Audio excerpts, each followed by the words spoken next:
Game, mga bossing. O, umpisa tayo, mga kababayan. Dito, ano ba to? Ay, inisa-isa po yung mga DDS, mga bossing, no? Inisa-isa po yung mga DDS, mga kababayan. Alam niyo naman po, kilala niyo naman po yung mga vlogger nila. Ayan, nakikita niyo sa taas, Sas Rogando Sasot, no? Pati pala yung mga senador ni Duterte, no? Tinanong kung ano ang masasabi. Ano pangalan niya? Lovely Granada, isa pong sumisikat na vlogger, mga kababayan. At ito din po yung naghamon kay Vice Presidente ng debate. Sandali.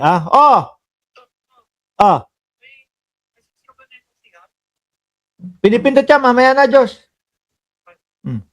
Yun. Okay, mga kababayan. Hugas muna ako ng mga kawali. Sabi ni Alonely TV. Grabe naman to, tinaon pa doon sa vlog natin. Okay mo, mga kababayan. Unang-una, no? Kung ano daw ang masasabi niya kay Sas Rogando Sasot. Game. Sasot. Traidor sa bayan. Traidor sa bayan. Sa bagay, ano? Halos karamihan ng Pilipino, ganun na din po ang sasabihin dito kay Sas Sasot, mga bossing. Nasaan ba si Sas ngayon? No, nasa Pilipinas ba? Magaling din na vlogger. Mark, si Lovely Guevara. Tsaka siya yung humahamon ng debate kay Vice Presidente. Di po ba, mga kababayan? At sabi ng mga DDS, sino ka ba? Bakit ka papatulan ng Vice Presidente? Isa pong taxpayer, isa pong nagbabayad ng tax, isa po sa mga Pilipino na kinakaltasan, binabawasan. Yun ang si Lovely Granada, no? Kasi naman ayaw na lang ayaw, sige na, makipagdebate na. Alam na mga DDS na mahina ang ang Vice Presidente, lalong-lalo na sa pagdedebate at pakikipagdebate, di ba, Ma'am Chris Rose? Bakit po natin nasabi yan? Yun nga lang pong mga press conference niya at yun nga lang pong mga tawag dito? Interview niya kung ano-ano na yung naririnig natin. Sabi ni Ma'am ni Yaya Ning, simba na. Nagsimba kami, no, nung palaspas. Nandiyan kami sa simbahan nung palaspas. Hindi tayo makakalimot diyan. Tuloy. Alam natin na ang Vice Presidente, lalong-lalo na po, mga bossing, doon sa mga pa-press conference, yung tipo bang ang dapat maririnig natin tungkol sa mga kagaya niyan, mga impeachment, kagaya ng mga confidential funds. Pero ang layo ng mga sasabihin niya. Di po ba? Isa doon sa sinasabi niya, yung pugot-pugot ulo, putol-putol ulo ng presidente. Sabi ni Yaya Ning, sa unahan ka nga. Siyempre, tuloy. Okay. Tio Moreno. Tio Moreno. Sige. Bago natin pakinggan yung sasabihin ni Lovely Granada, mga kababayan, no, kung ano ang masasabi niya kay Tio Moreno, gusto ko munang marinig kung ano ang masasabi ng mga tao dito sa comment section pag Tio Moreno ang nabanggit na pangalan. Ano ang unang tumatatak sa utak ninyo kapag nabanggit yung pangalan na Tio Moreno? Sige nga. Tingnan natin. Sabi ni Legaspi, kami magdebate ni Sara, siguradong talo siya sa akin. Sabi ni Ardayan, ang una daw pumapasok sa isip ni Ardayan, igit. Si Yaya Ning, igit. Igit. Uy, grabe naman kayo. Hindi ba yung mga Louis Vuitton na mga pinapakita?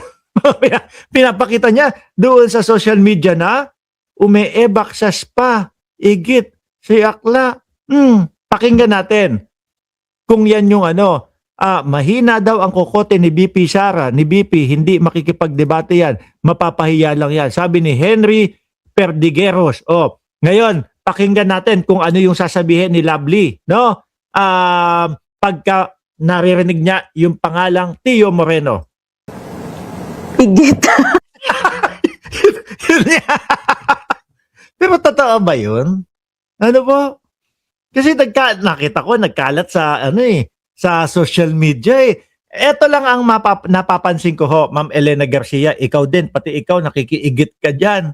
Eto lang ho mga kababayan, ang napapansin ko doon sa mga DDS, doon sa mga vlogger ni Tatay Digong, doon sa mga vlogger ng mga Duterte, no? Merong mga tsoko na batok. Langya kayo. Baka sumasugurin niyo si Choco na batok. Tanungin niyo, Mark, ano yung Choco na batok? Ano yung bagong board? Bago yun no? Yung kulay choco, yung batok ko, mga kababayan. No, pansinin niyo, meron Choco na batok. Sadali lang sabi ni Ma'am Biology, dito lang ako sa Gedli, tapusin ko lang ang pagdidilig sa halaman. Merong Choco na batok, merong umigit, tapos meron pa basa ang kilikili. No, yung kala mo naglalawa yung kilikili. Bakit po yung mga issue doon sa mga DDS puro po puro ganyan. Yung hygiene. May umebak sa spa, merong Choco na batok, tapos meron pang meron pang naglalawa yung kilikili. Ano pa idadagdag nyo dyan?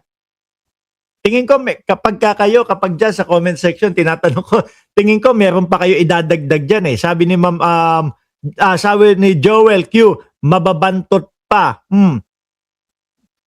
Ayoko magsalita, yung hindi naliligo tuloy natin to. Ayun. Igit gamipilit sa inyong haligi. Okay. Sorry, okay. Jinggoy Estrada. Si Jinggoy. Si Boss Jinggoy, mga kababayan, ano yung unang pumapasok sa isip nyo kapag nabanggit yung pangalang Jinggoy Estrada? Ako, sasabihin ko na sa inyo, unang pumapasok sa isip ko kapag Boss Jinggoy Estrada, ang unang pumapasok sa isip ko, anak ni Erap Estrada. O yan yan yung sa akin. No? Sabi ni Shiro Kansaki, Boto Mesa. Nako nagbabasa lang ako ng mga message niyo dito. Nagbabasa lang ako ng ninyo ng mga comment ninyo Hindi ako nagsasabi nito. Sabi ni Ma'am Chris Rose, sa'yo ko natutunan yung ngangit. Tinawag mo si Boy Choco na batok. Shock.